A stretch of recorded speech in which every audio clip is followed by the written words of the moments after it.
So I have 401. So I'm going to go ahead and kick us off on this particular session, which is called Assessment and Accountability in a Pandemic. And I have to tell you, that is one session title I did not envision writing 1 year ago today. So thank you so much for joining the session. And more importantly, thank you for the work that you are doing to serve all students well in the midst of this pandemic. Now, before we get too deep into this, I want to make sure we cover some logistics too.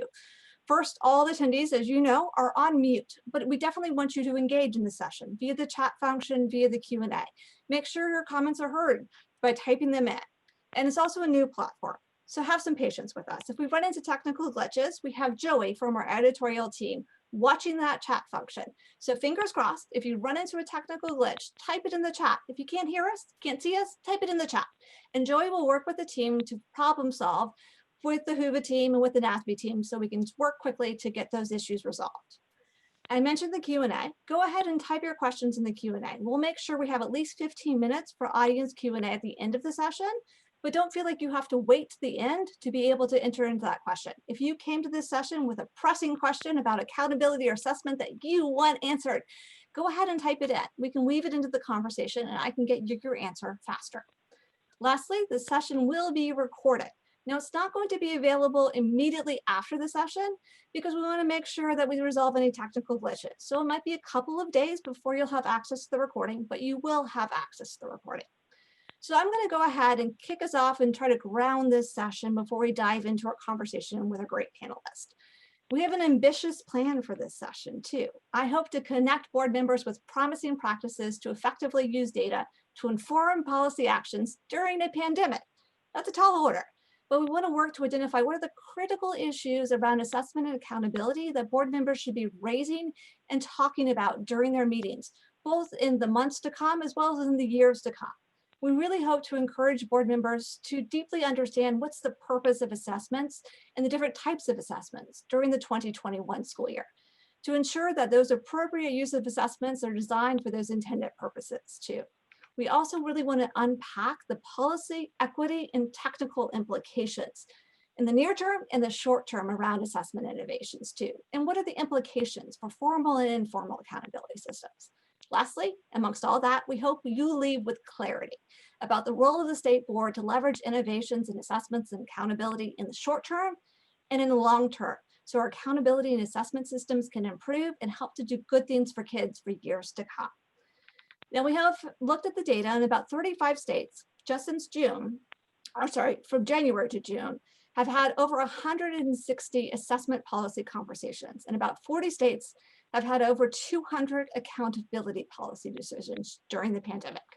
And those conversations have ranged from support about the use of formative assessments in states like California that developed a district guide on the use of formative assessments, to other states like Virginia that are working to support districts' use of formative assessments. Other states are wrestling with that balance between time spent on assessment and time spent on instruction in states like Washington. And Wyoming and Virginia and New York, you're already having conversations about how to use measures of student learning in accountability systems that are used to meaningfully differentiate among schools. But all state boards are focused in on the importance of gathering data to support the equitable allocations of resources amongst the pandemic. What I see here is a reframing of accountability from the perception of a punitive system to one that drives supports to where they are needed most. And before we jump into this conversation, I did want to go over something that's a topic for our Government Affairs Committee, and that's what's the federal landscape. What is the U.S. Department of Education saying about our spring summative assessments? And the department, as you all know, in response to the pandemic, as schools were closing and students were shifting to remote learning, went ahead and waived the provisions regarding assessment and accountability of the Average Student Succeeds Act. These are the spring summative assessments in reading, mathematics, and science, along with that accountability framework that differentiates amongst schools.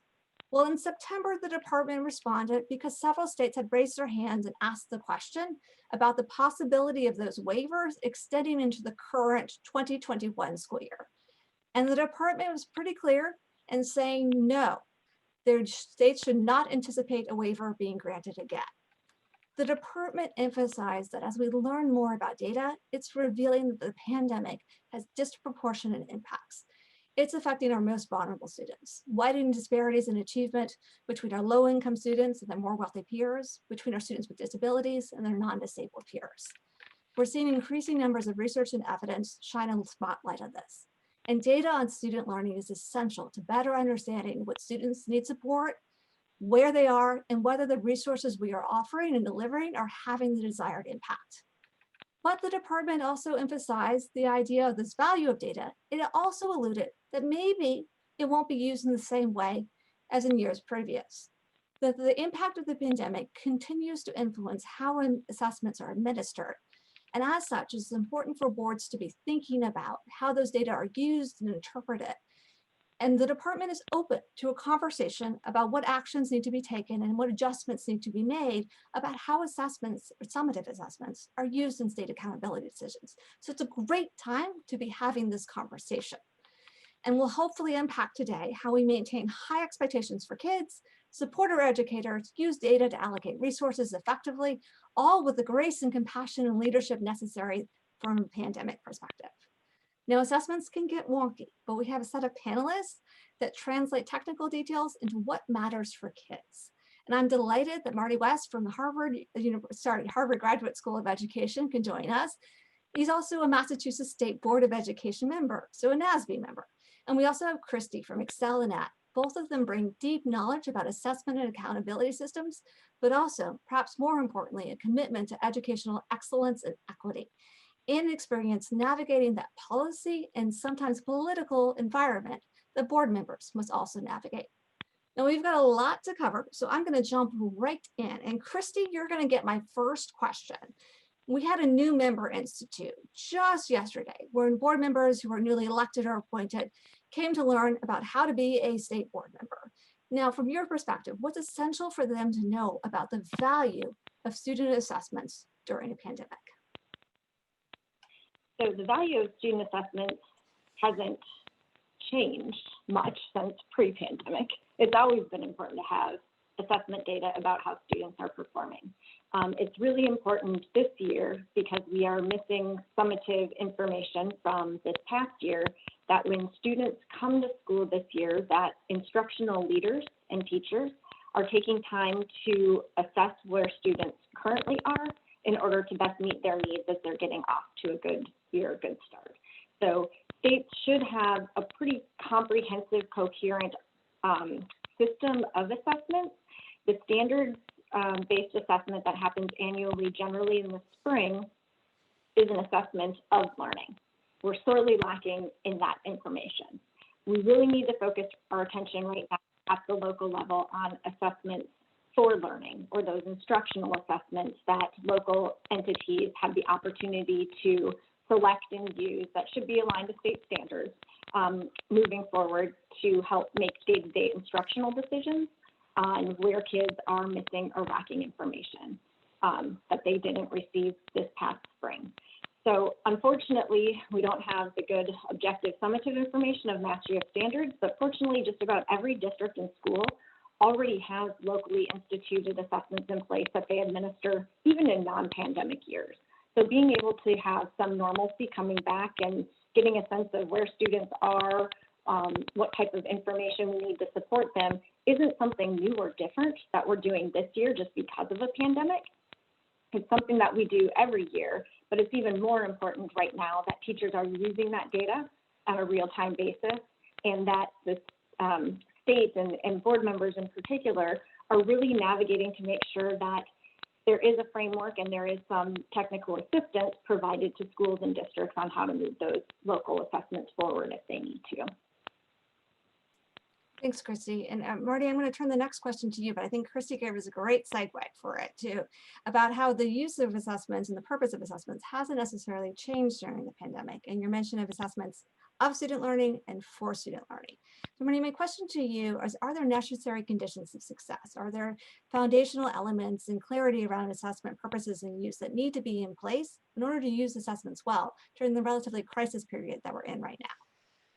Yeah, so I very much agree with the framing that Christy provided for, I hope, the whole conversation, which is that the role of assessment really hasn't changed. What we need is not a different set of practices. We really need best practices on steroids. And so what would I highlight in terms of the principles to inform our approach and the conditions that need to be in place?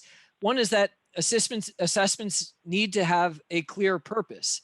If you can't answer the question, what will you do differently based on what you learn, then you shouldn't be doing it. And so that consideration is one that always exists, but is especially salient right now with instructional time at such a premium. The priority then, raises the question, if you say, all right, what purposes are most important? I would put a priority initially on the forms of assessment that are closest to instruction. As Christy just mentioned, assessment for learning rather than assessment of learning. We really need to make sure that teachers are equipped with the information they need to support students' grade level learning. And this, of course, to go back to your question about conditions, is much easier to do in places where there's a solid curriculum that's in place. So I had the opportunity to chair a panel that tried to put together principles for assessment in the 2021 school year. And, we said, first out of the gate, we all agreed teachers should focus on, and they should be provided the supports needed in order to assess what students need to know in order to be able to succeed in the first major unit or two of instruction. And that really should be the first priority out of the gate. And then secondly, I would say that we need to make sure that as we think about assessment, it's not just assessing learning struggles themselves, that they exist as a result of the pandemic, but also the reasons for learning struggles. And so our assessment needs to be holistic in thinking about students' well-being and potential barriers to their learning. And that's because educators need to be able to separate between the, academic performance and then the real constraints on the academic performance, which especially right now may be beyond what's going on and visible in the classroom. So those are, three things that I would highlight: clear purpose, prioritizing what's closest to instruction, and that's going to be easiest in the context of a solid curriculum, and then being sure to assess students' well-being in a holistic manner. So I want to follow up on your points, because I think that importance of that formative assessment and the appropriate use and purpose is so important, especially right now when board members are looking at what they can do to support students and looking at measures of learning loss that quite frankly are staggering. But I wanted to talk a little bit about this too, about what's accomplishable in short time frames, right? So I know board members are exploring what can be done quickly, but I think you've also given some comments about what needs to be in place to do it well, such as, offering an off-the-shelf formative assessment. Is that really going to accomplish what we want to, or should we be looking more about aligning those to and embedding them within the existing curriculum that districts have? So can you talk a little bit about maybe some pitfalls and some promising practices that you're seeing about states supporting that use of formative assessments? Chris, do you want to take that first, or is that back to me? Go ahead, Marty. Well, so I guess I would distinguish between places that have well-established interim assessment programs in place, that they have already built up systems to use that are aligned with the school district's, the school or the district's overall organizational strategy. And so many districts, perhaps even a majority nationwide, do administer formal interim assessments on a regular basis. They use that to allocate resources, to inform where students are on track to succeed in end-of-year summative assessments. And in places that have an assessment program along those lines in place, I see no reason to depart from that. If they had a purpose for it and had use for it prior to the pandemic, then I would certainly encourage them to continue down that path. And the administration of those formal interim assessments, the most common being assessments like the NWA MAP assessment or iReady, that already is beginning to give us some systematic information on the extent of learning loss that has occurred and where it's been most concentrated. But I don't think we should rush forward to get places that have no experience using those assessments traditionally to adopt them all right away, so that we can, I don't know, have some perfect measure of where learning loss has occurred, because look, we know learning loss has occurred. We know we're going to be scrambling to support students in catching up this year, which is why, and it's important to keep in mind that those interim assessments, although they're often called diagnostic or formative, often don't yield the type of granular, instructionally useful information that a teacher at the classroom level needs in order to be able to determine how best to support her students and their progress. And so that's why I would sort of prioritize making sure that educators are equipped with the tools that they need to engage in that kind of work. You mentioned California making available assessments along those lines that are drawn from the SBAC materials. That's one example. But I would prioritize that over rushing ahead with an expansion of the interim assessment activity. That's not to say that I don't think that interim assessment activity is useful in those places that have systems in place to use it well, but I wouldn't put the cart before the horse. Yeah, and I'll just add to that too. Again, what we're doing this year amid the pandemic isn't new or different. I mean, states and locals and schools have been doing this every year. Every time we return back to school, we have kids coming in with learning deficiencies. Teachers need to know how to plan and strategize their instruction, and there are tools there. I think the key is making sure that this year, when we're using those tools, it sometimes just gets to be a perfunctory process. We're checking the list off. We did the diagnostic, we did the screening, you know, we're in the first formative assessment. It's now really going back and making sure we're critically using that information to guide what we're doing on a day-to-day basis. And we shouldn't be rushing, as Marty was saying, to add a whole bunch of additional tests. We should be streamlining and really focusing in on those good assessments that are aligned to state standards, that really dig deeper into what students know and don't know, and where you need to be starting to inform that instruction. But none of what is happening this year should be brand new or completely different from what teachers have been doing in the past. It's just, we need to be more strategic about it. We need to pay more attention to it. And we need to make sure that how they're planning those day-to-day lessons is really reflective of the information they're getting back from their students. Thanks, Christy. So I'm going to pose a question as follow-up to you, Christy, too. You just talked about how we should continue to use assessments, and the purposes are the same as they've always been. As Marty said, they're just on steroids right now. But board members are continuing to deliberate this because the conditions for administration are much more unique in this particular school year too, especially I think when we talk about the summative assessment or the assessment that happens in the spring. It may be offered remotely, it may be offered in students' homes, and there's questions around security of the items. There's questions around how to enable that remote access for kids who continue not to have access to the internet too. So I wanted to ask you the question too about who needs to be around the table, who needs to be engaged as we make those conversations and decisions to better understand both the administration challenges, but more importantly, what we do is we learn more about how to interpret that data and how to use that data. Who would you advise that states make sure is part of this conversation? So obviously you have to make sure your test vendors are part of this conversation. I think if you have your test vendor at the table when you're conversing with your department staff and your assessment director in your state, the conversation will have a very different tone and feel to it. We've been doing a lot of work talking not just to state departments, but also with each of the major test companies. And a lot of states are saying, we can't, and all the test vendors are saying, we can, this is how we can do it. And so making sure that the testing companies are at the table for these conversations, I think is really important, because you'll get a much clearer picture of what the current capabilities are from the technology standpoint, the psychometric standpoint, test development, form development standpoint, where they can draw items from. The big concern right now, I think you're hitting on it right, is the test security. How do we make sure that the administration is valid and reliable and secure as we're processing through for specifically the summative assessment in the spring?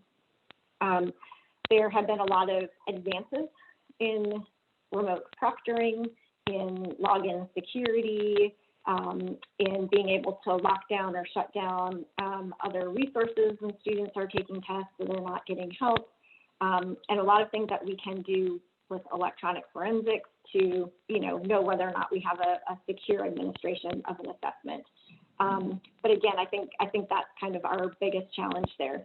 You, as far as other players to have sit down at the table, it's going to depend on when you are ready to decide if you're doing a fully remote administration, or if you're going to be doing an in-person administration. I think the players will look very different. If you're talking about an entirely remote administration, you're going to have to do a lot more setting up help desks, training, and support for families and students than you would if you're in a hybrid model and kids can come to a testing center or take the test when they're at school. So I think that'll look very different. And with respect to results and interpretation, I think that's going to be tricky. If we are able to do a single mode of administration, results will be a little bit easier to interpret from that perspective, but the participation is a challenge. There's a reason we require 95% tested for federal testing requirements, so we know that those results are generalizable. These results this year, if we are not getting those participation rates up, might be harder to generalize. And then as well, learning conditions are different.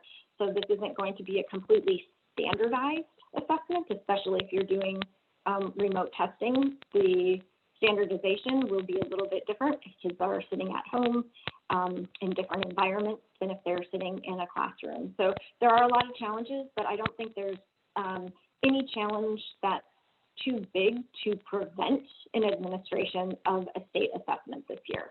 All of them can be overcome. We will have to be very critical about looking at results when they come in to make sure that they are representative and reliable. There might be some gaps in being able to look at things longitudinally. We don't have the participation that we need, but at least parents will be able to get information about an individual student, and teachers will get information about an individual student to see where they have been and where they currently are right now. So even if we don't have good longitudinal group, school, or district information, we will have good information for an individual student. Thank you. So Martin, do you want to add anything that state board members should be aware of in terms of the administration of assessments before we turn to how accountability may shift as a result of that?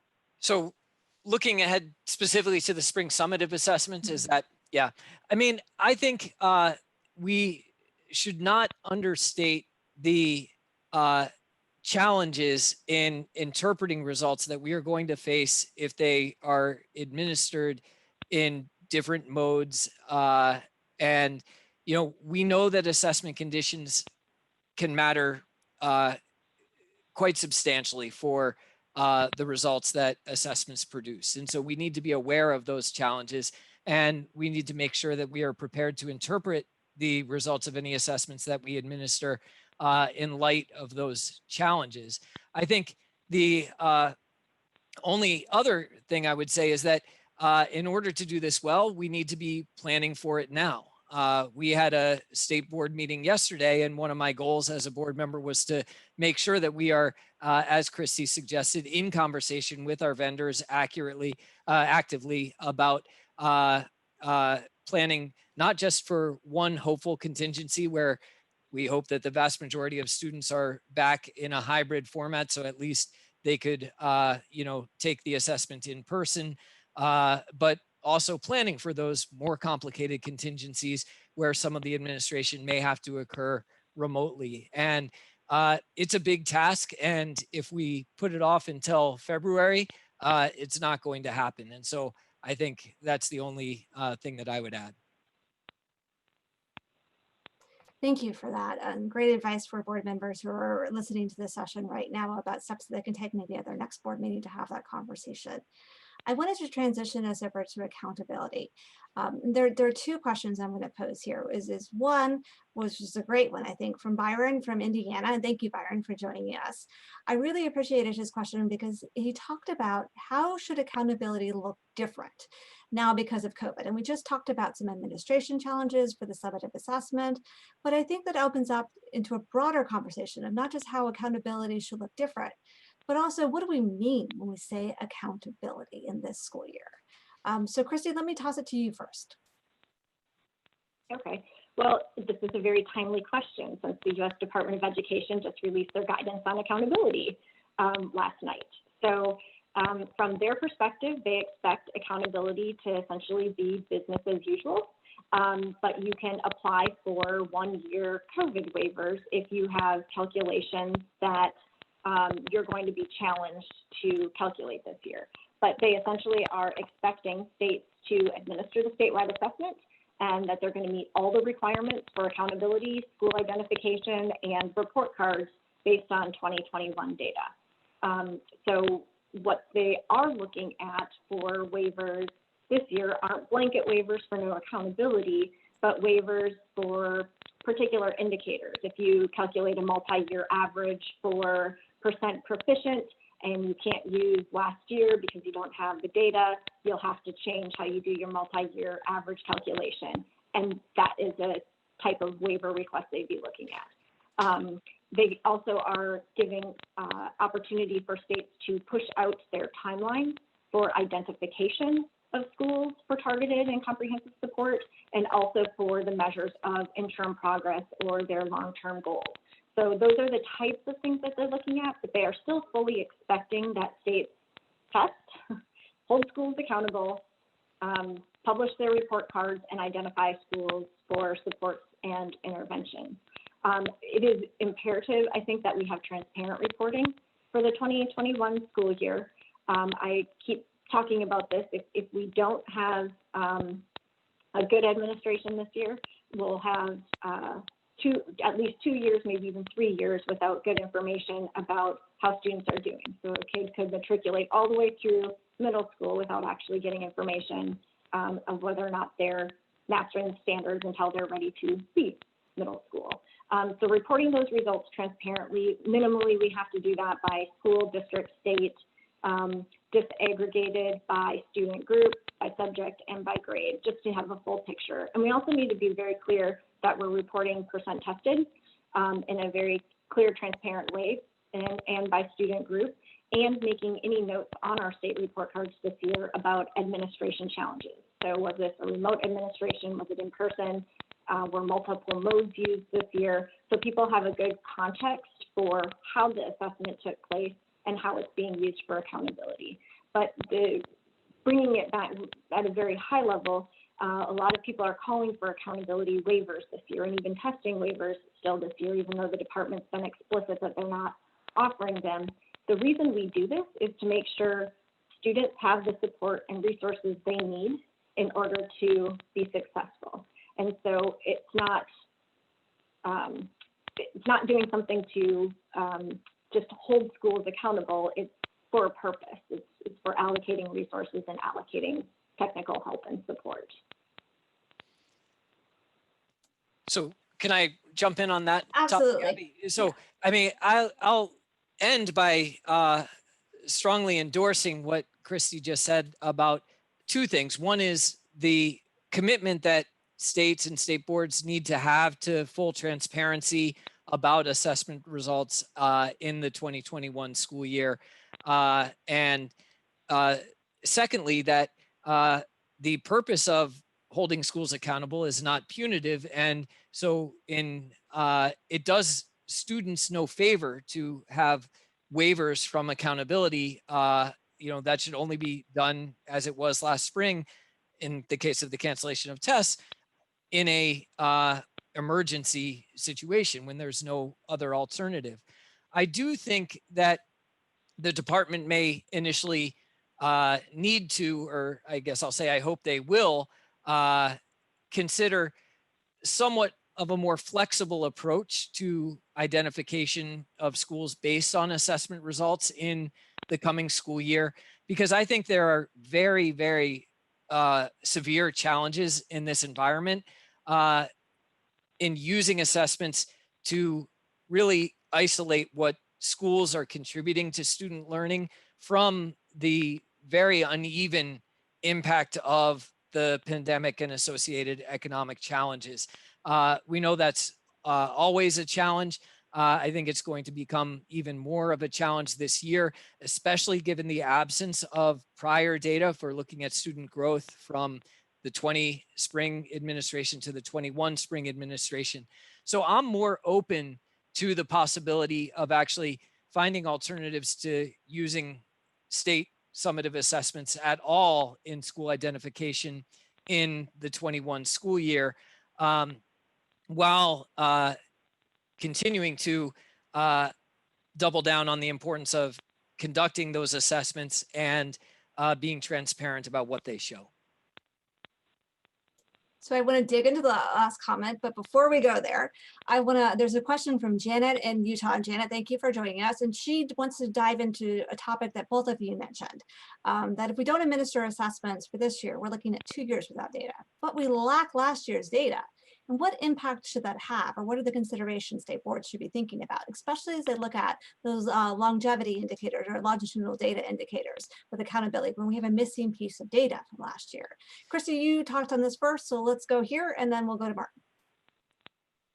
Sure. So that's also a good question. I think a lot of states are just pretending 2020 didn't happen, right? Just skipping over that year and saying, if we're calculating growth this year, we'll calculate it over a 2-year span.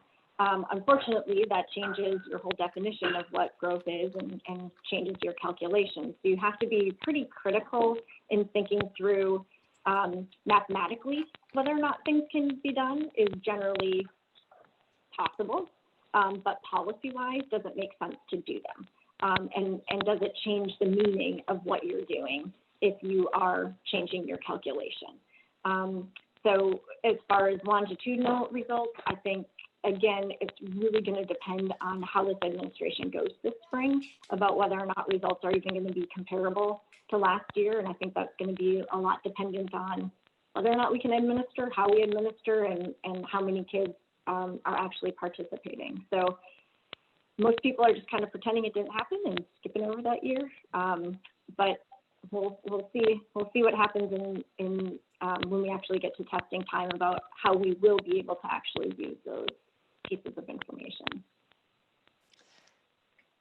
Yeah, I think going forward, one of the reasons why it's important to conduct the assessment this year is to provide a new baseline for growth going forward. So the longer we wait to do that, the harder it is to begin to look at students' progress over time. And I think most states have rightly moved in the direction of making that an important part of their assessment of school performance. As Christy notes, there are real challenges to doing that with a missing year. You can, in theory, look over a 2-year period, but for example, an elementary school that serves K through 5, that would only mean looking at data for one cohort of students, their progress from the 3rd grade to the 5th grade year. There's going to be a lot more imprecision and a lack of comparability to metrics from different years. These are among the reasons why I favor being pretty cautious about using the assessment data that we gather this spring for anything related to accountability as traditionally understood. Of course, there's another, I guess, use of the term accountability, holding ourselves accountable to providing resources where they're needed. And I think that is the purpose that they can serve in the present moment. So Martin, let's stick with you because you raised this question of, if maybe reconsidering the use of assessments, of summative assessments in the standard way they've been used in accountability purposes. Are there other indicators that states should be looking at, such as like opportunity to learn indicators that should be part of an accountability system? And when I say accountability system, maybe I don't mean that big A, but as you said, about driving resources to where they're needed most. Well, I think actually right now there's an opportunity for some creative thinking in that area, in the sense that we know that it's more important than ever to track things like chronic absenteeism and making sure that students are districts are tracking attendance in a way that is authentic to the current mode of instruction. So that's, we can focus on the basics here, right?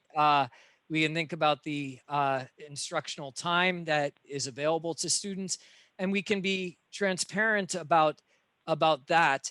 I mean, the concern always with so-called opportunity to learn type indicators or standards is that I guess the theory of action of the outcome-based accountability movement was to try and be clear about what we're looking for in terms of results, but flexible as to how districts are able to deliver towards them and the choices that they make concerning specific resource investments.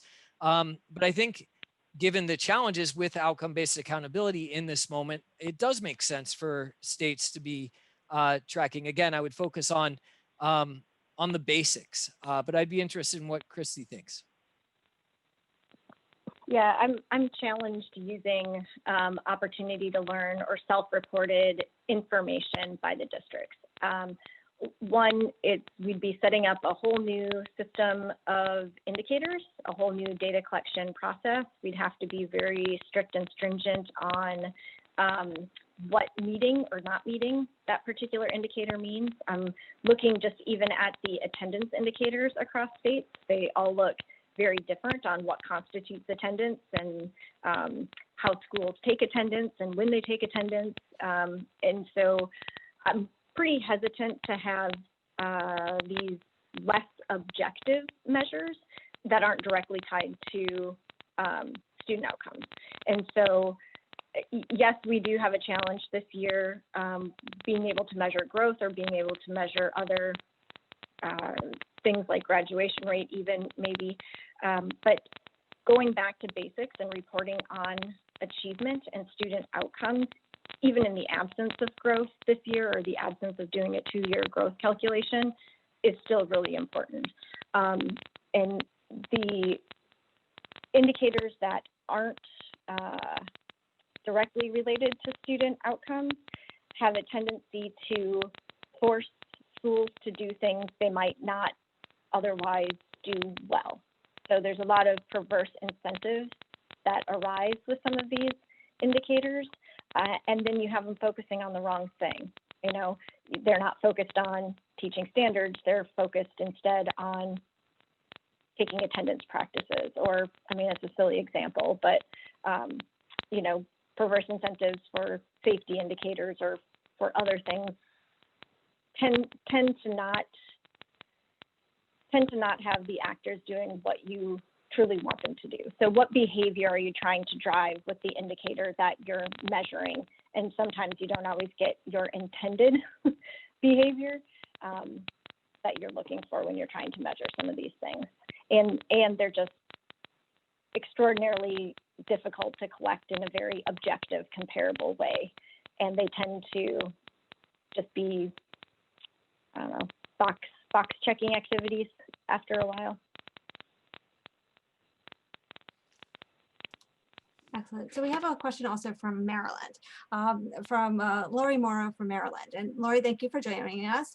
And her question talks about, again, that summative assessment for use in accountability determination. I promise we'll talk about other uses in accountability and other important decisions therein, but this seems like a topic that is prime for our state board members.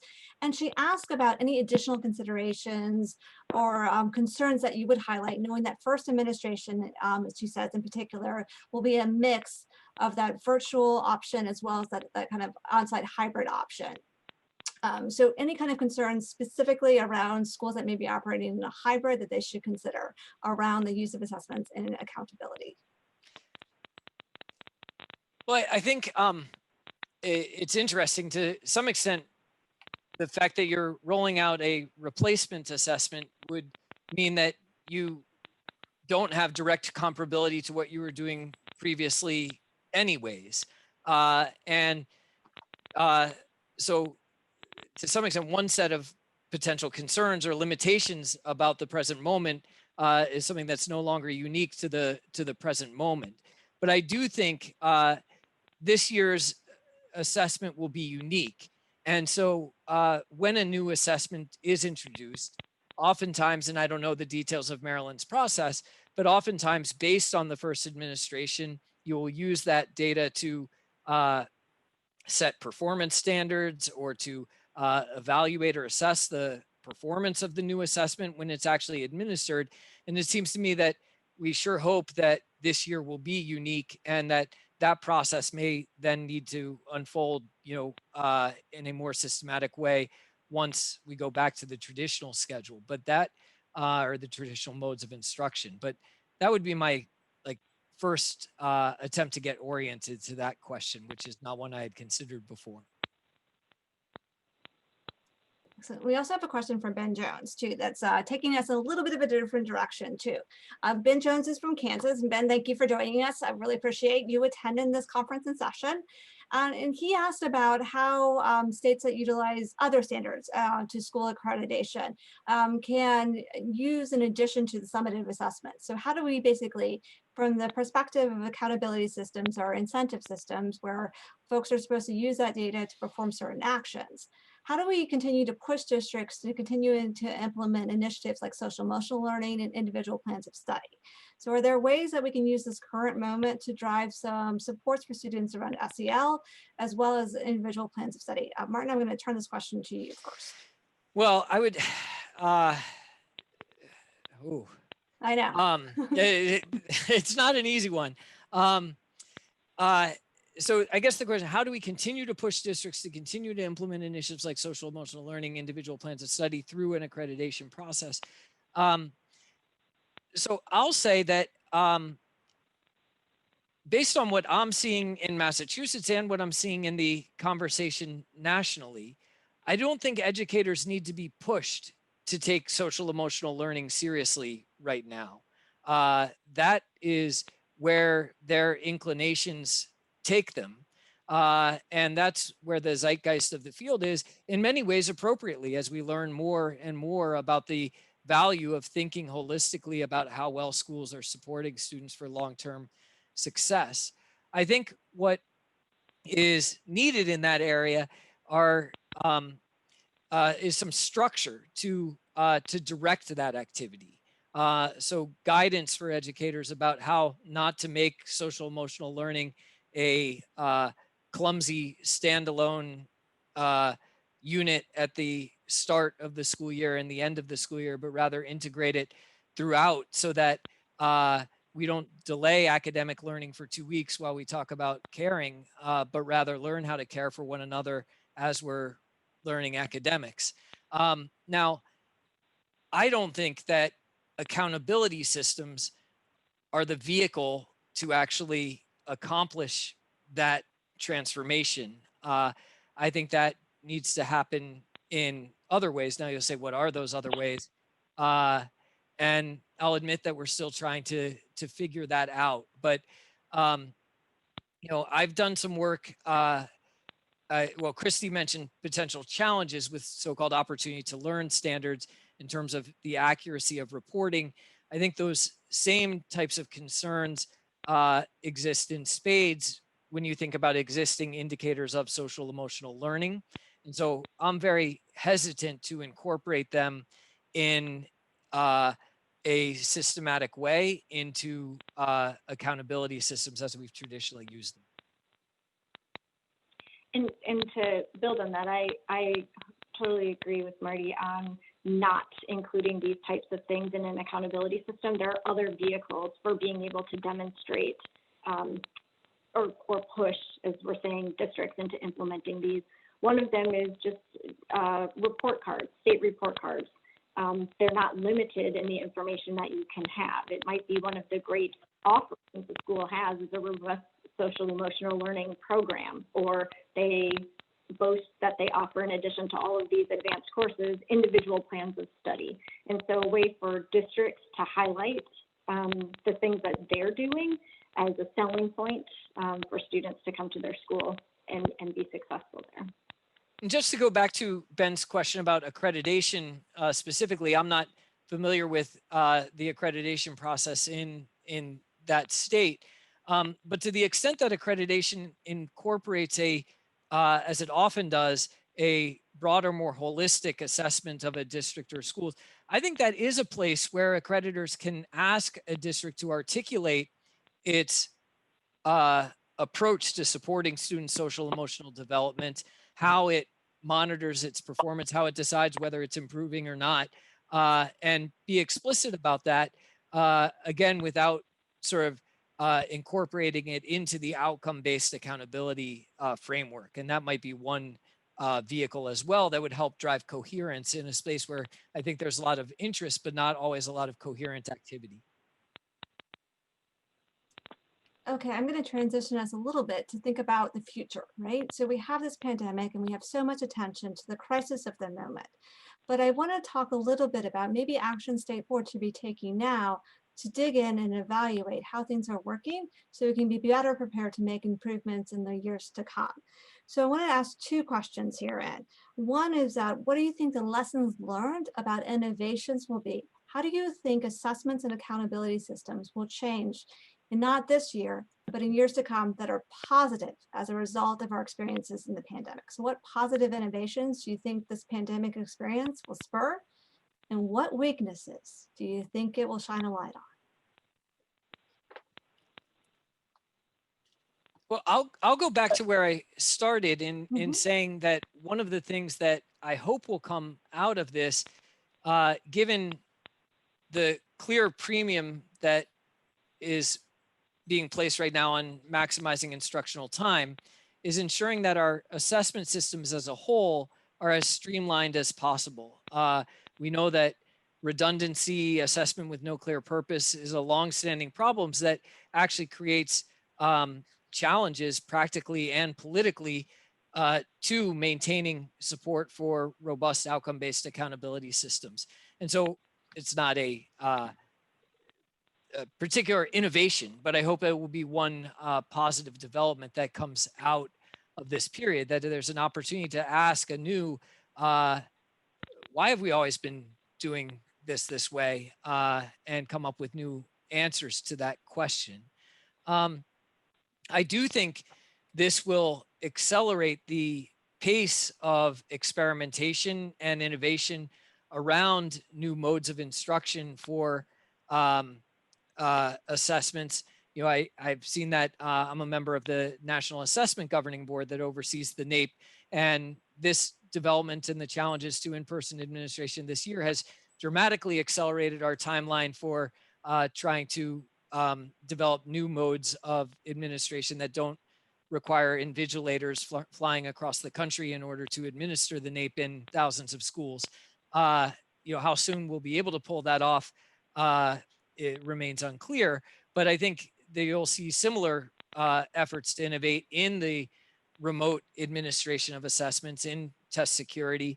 And I think that will broaden the menu of options available to state policymakers going forward. Of course, if I could tell you exactly what it would be, it wouldn't be very innovative. And so I'll stop there. I like that. So my hopeful is that a lot of what is being brought to light is the digital divide. That not just for testing purposes, but for instructional purposes, we're really going to be able to bridge that divide a lot quicker and a lot more seamlessly than if states were just kind of left to do it when they got around to it because it wasn't a huge priority. So I think that's one of the things that's exciting for me. And then with that, the way we're providing instruction now, with technology, doing recorded lessons, having playbacks, just different opportunities that we have, will hopefully advance a lot of the testing strategies and item types. I mean, right now you can probably do a very classroom-like setting opportunity with technology and use it as a test of student performance and being able to capture more information more easily. Right now, a lot of teacher opinions and formative assessment practices are walking around the room, talking to kids, you know, seeing what they're doing, looking over their shoulder. We don't have that opportunity anymore. So it's going to really change how formative assessment practices are working right now, and hopefully be able to capture more of that in a usable way and usable data.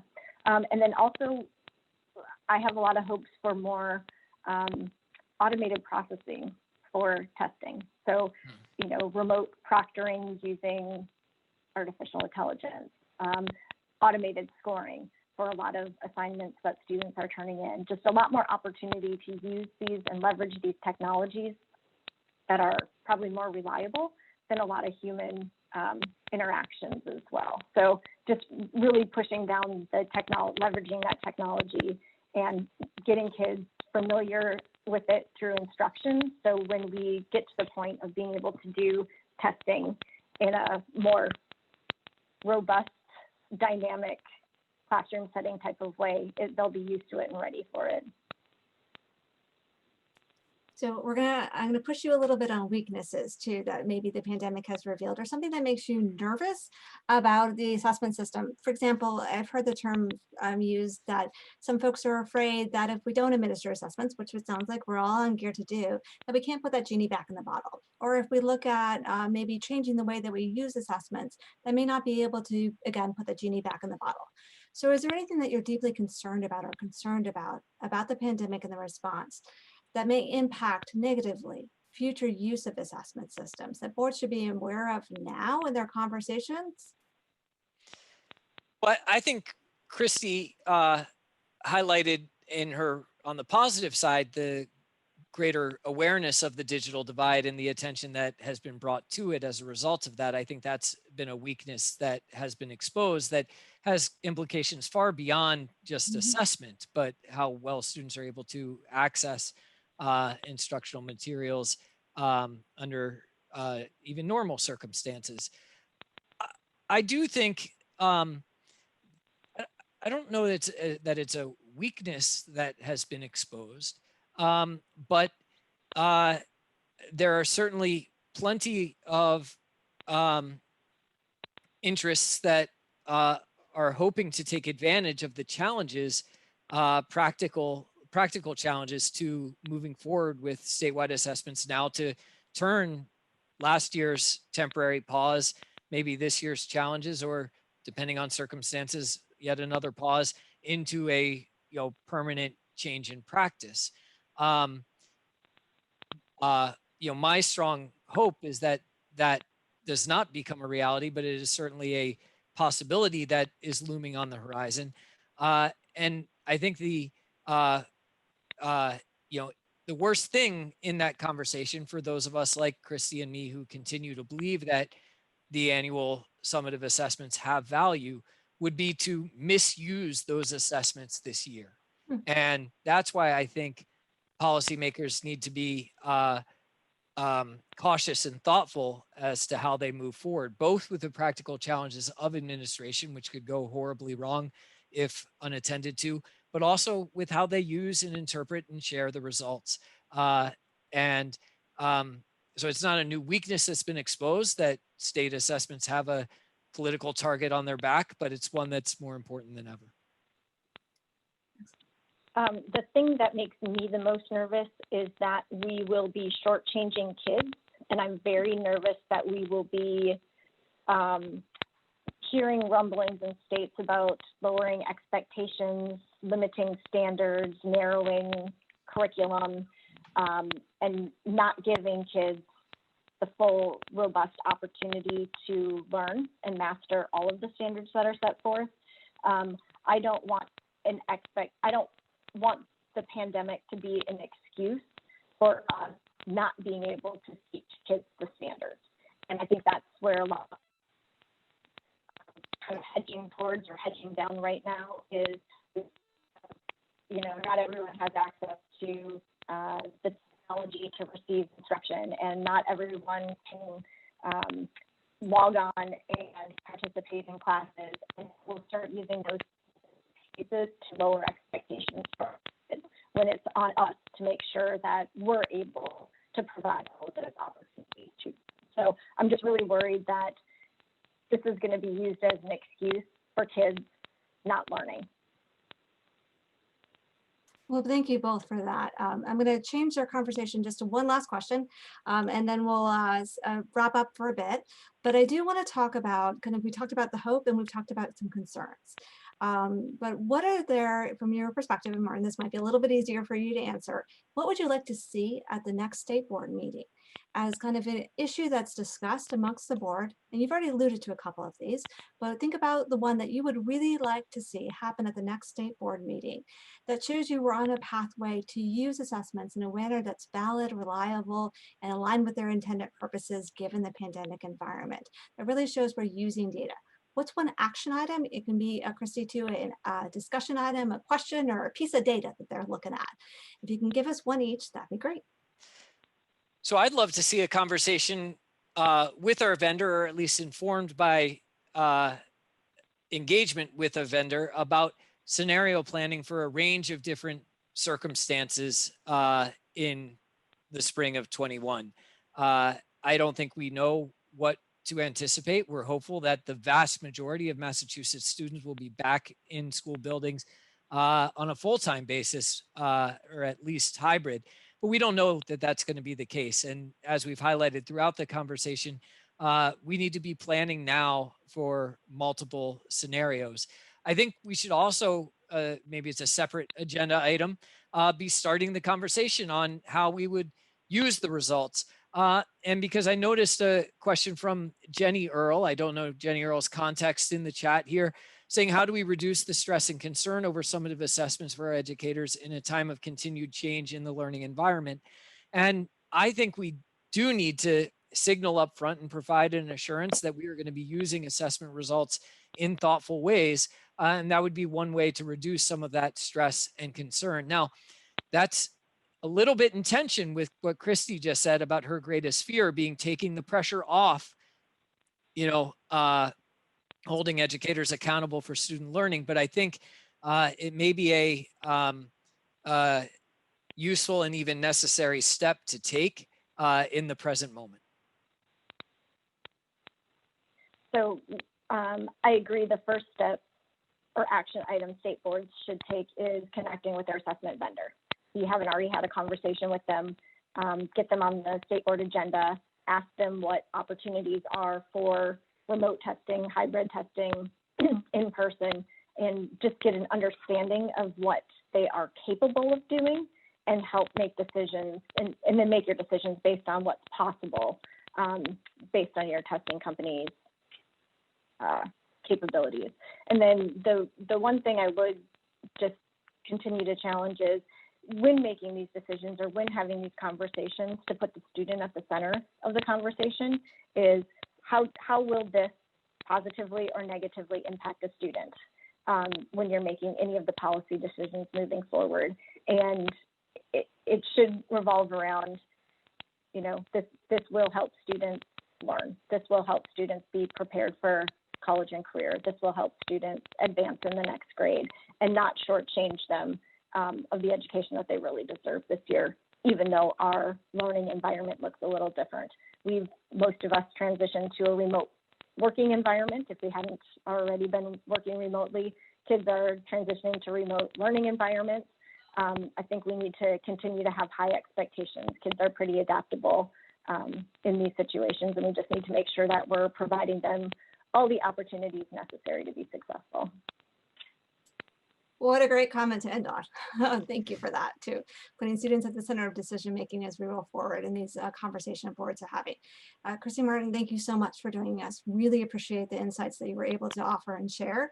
And to all our attendees, thank you for rolling in the questions. Really appreciated that, so we can make sure the conversation meets your needs. A couple of folks has asked for links that were mentioned herein, and we're going to try to post them in the session chat. If for some reason the session chat doesn't persist after I close out the session, I'll start a community, and we'll put all of those resources and links in that community so you can access them at a later date. But again, thank you so much for joining us. It was a great conversation. We have an award ceremony.